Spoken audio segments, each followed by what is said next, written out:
Alright guys, what's up? In today's video, I will be sharing my cancer story with you guys.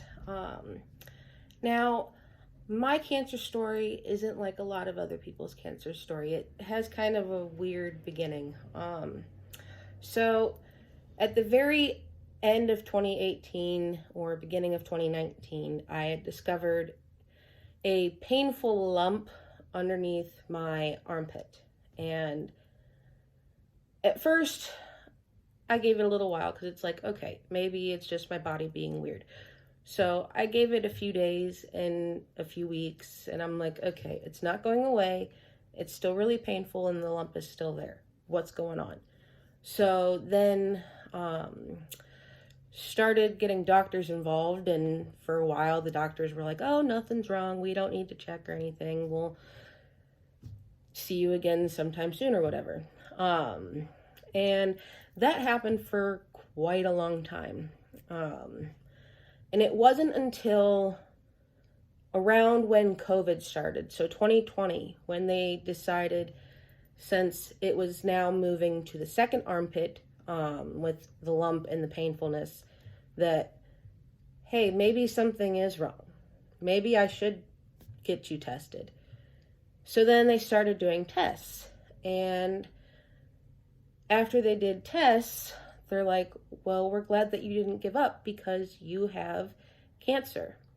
And the specific type of cancer that I've been battling is Hodgkin's lymphoma.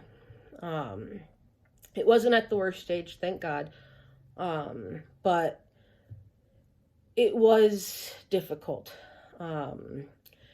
Chemo, at first chemo had went well. Then symptoms and side effects started kicking in, and the bleomycin, which is one of the chemo drugs that they had used on me, decided it didn't like my body. So I had spent about a week in the hospital, and then after a week in the hospital, I spent a couple of days out of the hospital, and then about another week in the hospital. Then I was out of the hospital. And that was extremely tiring.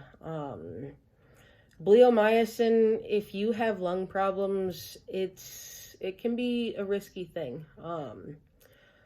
And it kind of gave me a bunch of extra breathing issues for a little while after the hospital, but luckily they settled down, so that's a good thing. Then fast forward past chemo and waiting for chemo stuff to go, kind of let the chemo drugs kind of finish doing their thing.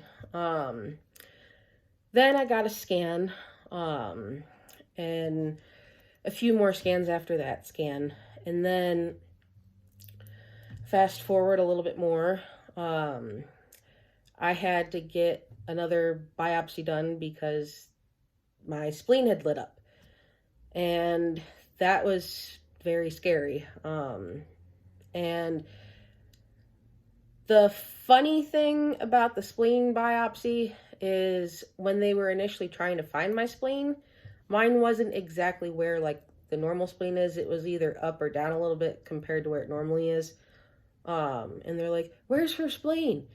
I about flipped out, but luckily not long afterwards they found it, so that was a very good thing. That's not something you want to hear when you're on the table, but afterwards it's laughable. Then the spleen stuff, it was just an infection from past treatments and stuff, but they monitored it, and then I had to do proton radiation, and proton radiation is different from normal radiation. Normal radiation kind of just goes everywhere and doesn't care if it gets other spots. Proton radiation focuses on like a sole area. Like, let's say, like for me, I had to have my armpit done. It focuses solely on that direct area. It doesn't get much further than the area that it's pointed at, unlike normal radiation. And it's something that it's easy to get confused and think, oh, no, they're the same, but they're not. There's not many places that have the proton radiation. It can only be done at a few places. So I had to go to Cleveland for 3 weeks and 2 days. It was Monday through Friday, and they picked the schedule.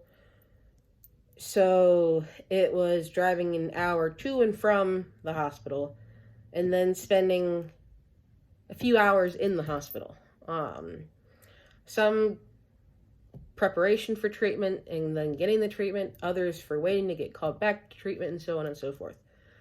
And now I'm at the point where I've got to wait to get a scan done to see if the proton radiation killed remaining cancer cells and stuff like that. So I'm kind of nervous waiting for that because when you're in a cancer journey, waiting seems way worse than when you're not in like a cancer journey or a difficult health journey. Because when you don't have anything going on, waiting's not that bad and waiting isn't that hard. But when you have a serious issue like this, it's more like, okay, come on, can we get the scan done? I want to know if I'm okay or what the next steps are going to be, and so on and so forth. But that's my cancer story up until now. But whenever I do get my scan done, I will let you guys know the results of that. And I'm sorry that I kind of disappeared from YouTube for a while.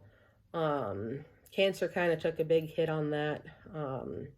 I was planning on uploading a bunch of stuff, but then the cancer diagnosis and then COVID hit, and it was just a whirlwind. I'm hopeful that COVID stuff will start to kind of go away, because when you're immunocompromised, it can be kind of a scary situation to do like group things or so on and so forth. And I normally don't talk about this kind of stuff, but I wish that they wouldn't force vaccines on people, because there are some people that cannot get the vaccine because it will harm them worse than the condition they're already in. You got to take people's health stuff into consideration when doing stuff like this. Some people's bodies can't handle the vaccine. If you can handle the vaccine, cool. But others, there are some that can't. And I wish more people would understand that. And there are some that are leery to get it because of health reasons and so on and so forth. So I just kindly ask that don't just assume everybody's safe to get the vaccine. Ask first if you're wanting them to get the vaccine. Ask first, see where they stand, see how they feel, see what their doctors say, and so on and so forth. Have respect about it. Be kind.